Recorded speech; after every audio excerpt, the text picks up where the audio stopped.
Good morning. तर सकाळचे 5:30 वाजलेले आहे आणि मी एवढ्या सकाळी उठले. आज अक्षरशः अंघोळ वगैरे झालेली होती. यावेळेला आज आहे 2 एप्रिल आणि रात्रभराचा रिमझिम पाऊस होता, त्यामुळे एवढी शांत अशी झोपसुद्धा झालेली होती.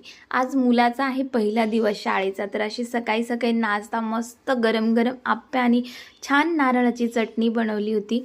तर आहोंचे सुद्धा सकाळची शिफ्ट असल्यामुळं सकाळीच ते ड्युटीवर चालले गेले. त्यानंतर मी माझ्या बाळाला सोडून आले स्टॉपवर, त्याला बाय केलं आणि बघा माझे झाडंसुद्धा आज खूप फ्रेश होते. त्यांनासुद्धा खूप छान वाटत होतं, कारण पाऊस झालेला थोडा रिमझिम आणि वातावरणामध्ये सुद्धा अक्षरशः खूप गारवा होता. तर असं सकाळचं माझं दिवसाची सुरुवात ही खूप प्रसन्न झाली. त्यानंतर घरी आले, चहा वगैरे निवांत घेतला. तर अशी झालेली आहे माझ्या आजच्या दिवसाची सुरुवात. तुम्हाला जर मिनी ब्लॉग आवडत असेल तर नक्कीच सबस्क्राईब करा. बाय. जय गजानन.